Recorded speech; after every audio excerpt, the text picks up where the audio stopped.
Cher bien-aimé, bonjour. Vous êtes avec Hilaire Ninazwe sur notre plateforme Shinginahe Imana Nzima. Ça fait déjà plusieurs années que nous sommes en train d'annoncer la bonne parole. Nous avons euh, reçu mission du Christ, une mission du Seigneur Jésus-Christ, d'annoncer la bonne nouvelle.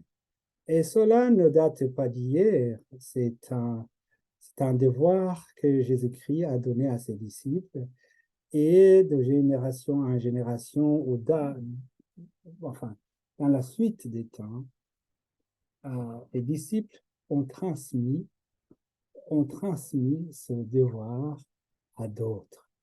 Donc, à partir du moment où vous recevez Jésus-Christ comme votre Sauveur et Seigneur, vous êtes aussi euh, à un niveau investi de ce devoir d'annoncer la bonne nouvelle. Vous ne devez pas être nécessairement un pasteur ou, ou un apôtre ou avoir un titre, mais vous êtes appelé à annoncer l'Évangile. Et c'est ce que nous faisons.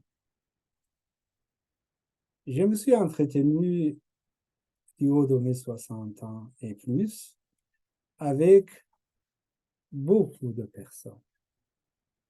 Et parmi les nombreuses questions qu'ils ont eu à me poser, j'ai retenu une seule et c'est sur cette question que nous allons, nous attarder. Nous allons en parler un peu plus longuement. La question qui se pose, c'est comment connaître Dieu?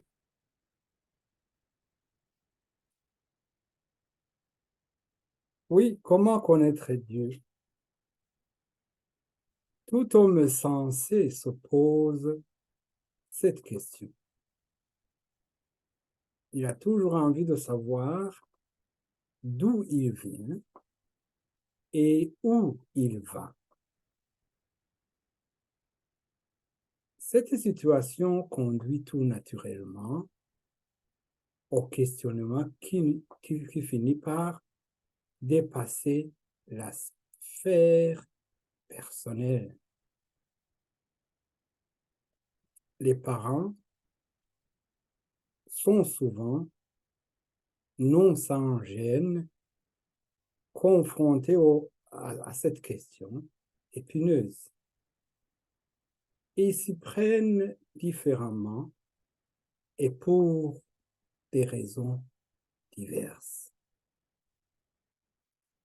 Je ne sais pas ce que votre parent, ce que votre mère vous a dit quand vous avez posé la question de savoir comment vous êtes venu au monde.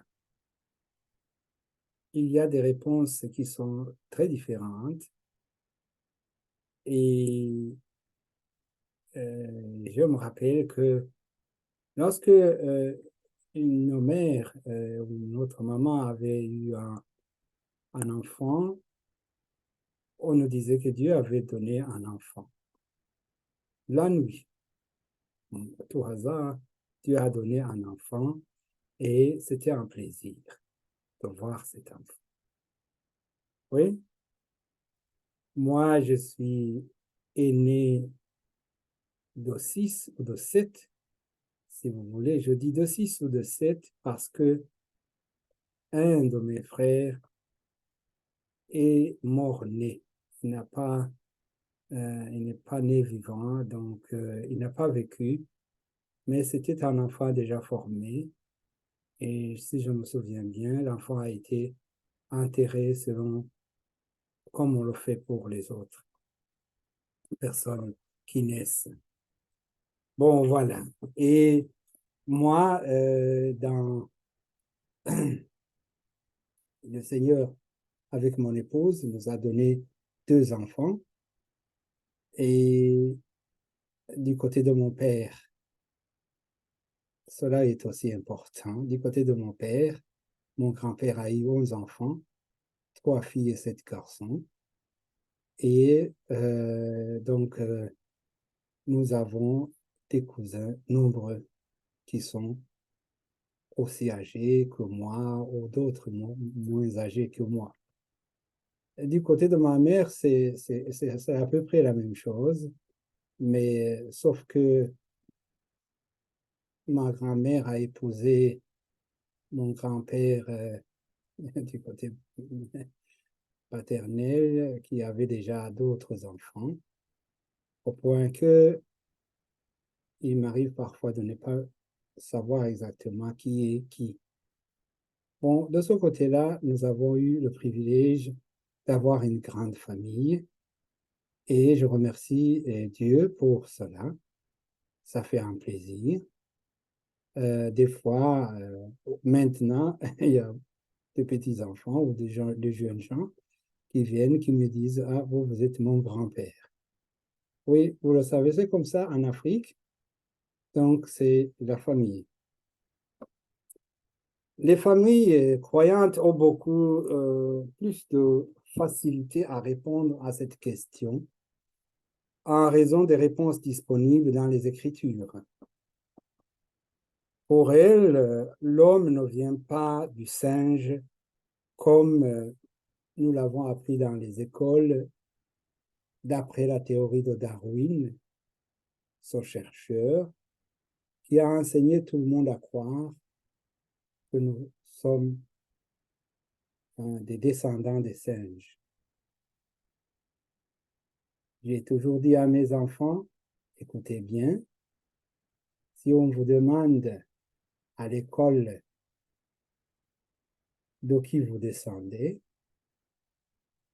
répondez au maître ce qui se trouve dans son cahier, mais dans vos cœurs, gardez ce que la parole de Dieu nous dit. Donc, pour tout croyant, l'homme n'est pas le fruit du hasard. La parole de Dieu nous dit qu'au commencement était la parole et la parole était avec Dieu. Elle était au commencement avec Dieu. Toutes choses ont été faites par elle et rien de ce qui a été fait n'a été fait sans elle. En elle était la vie et la vie était la lumière des hommes. Ceci se trouve dans l'évangile de Jean, le premier chapitre, du premier verset jusqu'au verset 5. Mais si vous retournez dans les anciennes écritures, dans l'Ancien Testament, vous lirez aussi quelque chose d'à peu près semblable qui dit, au commencement, la terre était informe et vide. Il y avait des ténèbres à la surface, à l'abîme, et l'Esprit de Dieu mouvait au-dessus des eaux. Nous sommes le produit de Dieu. Cette lecture que je viens de faire se trouve dans le Genèse 1, verset 2. Mais si nous continuons à lire dans le livre de Genèse, nous n'allons pas tarder à découvrir cette écriture qui nous dit que Dieu créa les cieux et la terre. Dieu créa les cieux et la terre. Puis, à un certain moment, dit Dieu, faisons l'homme à notre image, selon notre ressemblance, et qui domine sur les poissons de la mer, sur les oiseaux du ciel, sur le bétail, sur toute la terre, sous tous les reptiles qui rampent sur la terre. Dieu créa l'homme et la femme et il les bénit. ce sont de longs passages de Genèse, les premiers chapitres de Genèse, à partir du verset 21 jusqu'au verset 31. Je vous rappelle que nous sommes en train de répondre à la question de savoir comment connaître Dieu. Dieu nous dit dans les Écritures, selon le psaume 100, verset 3, que sachez que l'Éternel est Dieu. C'est lui qui nous a fait. Nous lui appartenons, nous sommes son peuple et le troupeau de son pâturage.